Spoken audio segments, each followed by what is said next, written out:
Halo semuanya, saya Winda. Di video kali ini saya akan membahas tentang kue kelelopon dan historinya. Let's find it. Sebelum lanjut ke inti video, dukung terus channel ini dengan klik tombol subscribe-nya karena subscribe itu gratis. Dan kalau kalian suka video ini, klik tombol like dan komen serta share ke teman-teman kalian. Terima kasih. Kue kelelopon, siapa sih yang tak menyukainya? Hampir semua kalangan masyarakat menyukai kue berbentuk bulat berwarna hijau, berisi gula merah, dan ada kelapanya tersebut. Kelelopon tentunya sudah tak asing lagi bagi kita semua orang Kalimantan, khususnya yang tinggal di daerah Martapura, maupun wisatawan yang datang ke daerah kita. Banyak yang tak ingin ketinggalan menikmati khasnya rasa kelelopon. Kelelopon dianggap salah satu kue khas kota Intan, Martapura.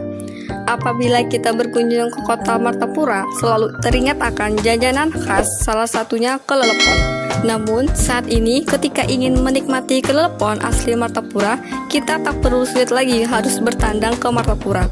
Karena di pasar-pasar tradisional di daerah Banjarmasin, banyak pedagang yang menawarkan kelelopon. Selain itu, di lampu-lampu merah di Banjarmasin pun banyak pedagang-pedagang yang menjajakan kelelopon asli Martapura. Jadi, tak harus pergi ke Martapura hanya demi mengikuti hasrat menikmati kelelopon. Kelelopon disukai dan tersohor di masyarakat kita sudah pasti. Disukai kalangan atas, menengah, bahkan bawah karena harganya yang efektif murah. Selain itu, kelelopon tidak hanya digemari para kakek-kakek ataupun kalangan dewasa saja, tetapi juga anak-anak dan remaja. Namun, tahukah kita semua tentang asal-usul dari kelelopon? Dari cerita ini, kita dapat mengetahui asal mula kue yang banyak digemari tersebut. Konon, adapun kisahnya yaitu, dahulu kala hidup seorang janda bersama putrinya yang bernama Galuh di suatu daerah di Martapura. Sejak ditinggal suaminya meninggal dunia, janda tersebut hanya hidup bersama Galuh, putri sematawayangnya. Sang janda pun sering sakit-sakitan. Sepeninggalan sang suami, sang janda mempunyai kebiasaan yaitu senang membuat kue. Kebiasaan ini dijalaninya sejak sang suami masih hidup hingga suaminya meninggal dunia. Selain demi keluarga, sang janda juga membuat kue untuk dijual demi membantu sang suami dalam membangun ekonomi keluarga mereka. Terlebih saat sang suami meninggal, sang janda harus berusaha keras untuk tetap bisa menghidupi Galuh, putri kesayangannya. Kue buatannya pun sangat lezat dan digemari banyak orang. Karena itu, sang janda banyak mempunyai pelanggan.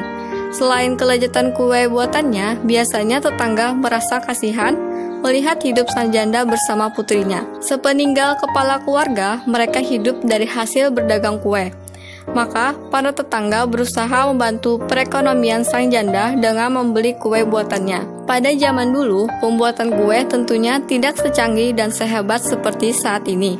Pada saat itu pun tidak ada banyak macamnya.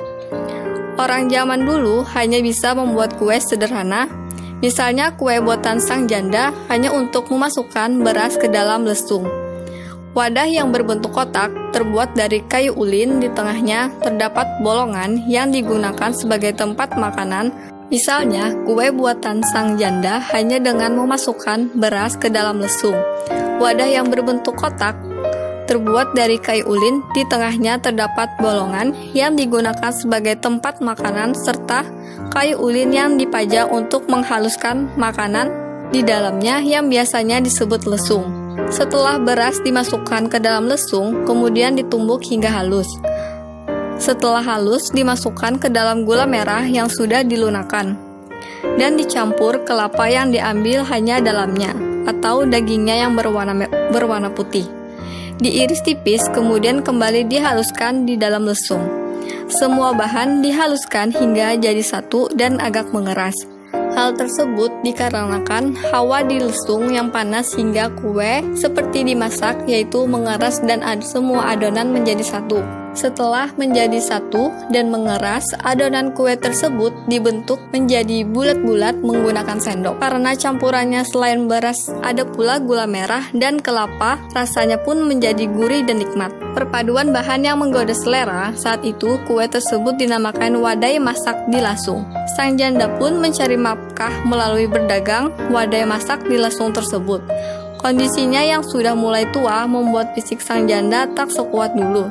Ia pun sering didera sakit-sakitan.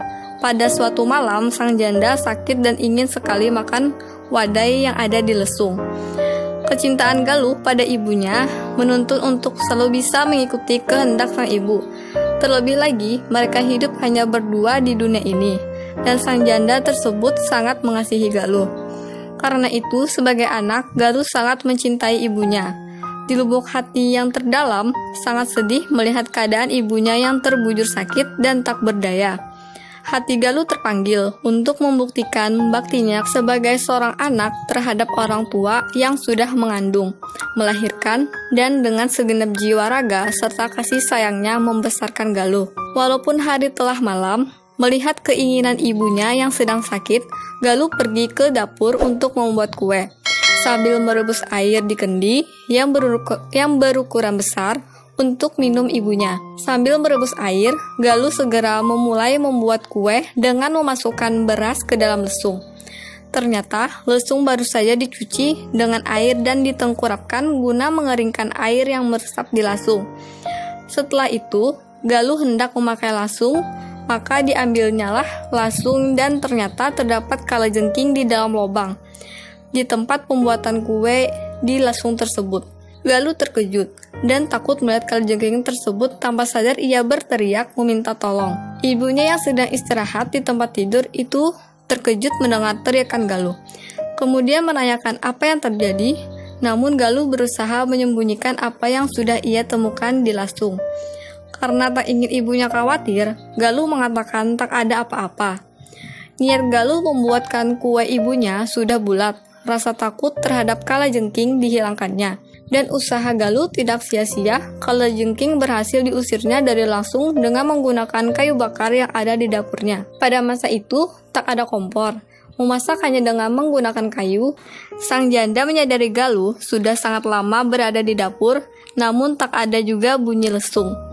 Lama sang janda memanggil, "Luh, lambatnya, kenapa?" "Hadang pun," sahut sang anak. Untuk orang Banjar, apabila menjawab panggilan orang yang lebih tua ataupun yang dihormati, biasanya menggunakan pun yang berarti iya.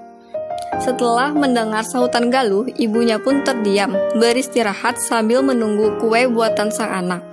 Setelah lama ditunggu, masih tak terdengar bunyi lasung, tanda dimulainya pembuatan kue. Sang janda kembali menegur Galuh. Banyu sudah menggurak di dalam kendi. Sang ibu sedikit jengkel dengan anaknya. Sang ibu merasa bahwa sudah lama anaknya berada di dapur, tapi belum juga terdengar lesung berbunyi, tanda beras dihaluskan. Kemudian membandingkan merebus air di kendi yang besar saja sudah mendidih, tapi Galuh belum juga menghaluskan adonan kue. Sang ibu memanggil Galuh kembali. "Luh, belum hajak kah?" "Kalapun," jawab Galuh menyahuti pertanyaan ibunya. Galuh merasakan kejengkelan ibunya. Galuh berusaha memberitahukan ibunya ada kalajengking di dalam lesungnya, sehingga terlambat membuat kue. Karena gugup, sahutan Galuh terhadap ibunya menjadi kalapun. Setelah berhasil membuang kalajengking, Galuh mulai membuat adonan kue. Dimulai membuat beras dalam lasung, kemudian dihaluskan dengan cara ditutuk. Setelah menghaluskan beras, karena sudah terlalu lama membuat kue dan keinginan Galuh agar ibunya yang sedang sakit segera memakan kue. Beras yang sudah dihaluskan dibentuk bulat-bulat. Setelah itu dimasukkan Galuh ke dalam air mendidih. Setelah bulatan dimasukkan ke dalam air mendidih, ditunggu hingga bulatan muncul ke permukaan air yang menandakan kue sudah matang, dan bulatan tersebut diangkat menggunakan sendok sampai semua adonan matang. Kemudian diletakkan di dalam piring. Dengan kreasi ingin mempermanis kue tersebut, maka Galuh menyiapkan gula merah di tengah kue tersebut dan kemudian diparutkannya kelapa di atas kue tersebut. Setelah itu, Galuh menemui ibunya dengan membawa kue kreasinya itu. Sang ibu terkejut, mengapa kue yang dibuat Galuh tak sama seperti kue buatannya. Lalu dicicipinya kue buatan putri kesayangannya. Ia kembali terkejut karena kue tersebut memiliki rasa yang begitu enak. Sang ibu pun memuji kepandaian Galuh membuat kue. Pada saat itu ada tetangga yang datang ke rumah Galuh karena mendengar ibu Galuh yang sakit. Saat datang, Ibu Galuh meminta tetangganya untuk mencicipi kue buatan Galuh. Hasilnya sama ketika Ibu Galuh pertama mencoba kue tersebut. Tetangga kemudian bertanya apa nama kue tersebut. Galuh terdiam, ia tak tahu apa nama kue tersebut karena kue itu ia buat sendiri tanpa petunjuk siapapun. Bahkan terkesan sembarangan karena hanya ingin ibunya cepat mencicipi kuenya dan tak ingin sang ibu merasa marah ataupun jengkel kepadanya.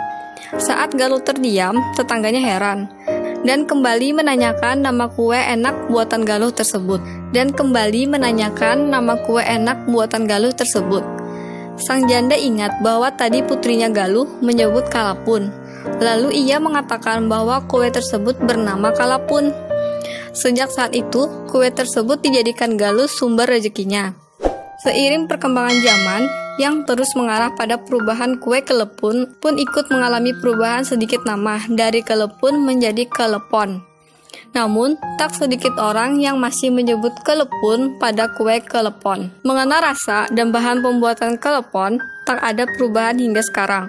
Kelepon tetap menjunjung rasa manis dan menggugah selera. Karena Galuh tinggal di daerah Martapura, maka kue kelepon tersebut disinyalir sebagai salah satu kue khas Martapura. Kelepon Martapura merupakan makanan khas Kalimantan Selatan sama dengan namanya Martapura kelepon. Ini ditemukan di kota Martapura. Karena ini disajikan dengan parutan kelapa yang ditabur di atasnya. Kue ini berbentuk bulat dan berwarna hijau.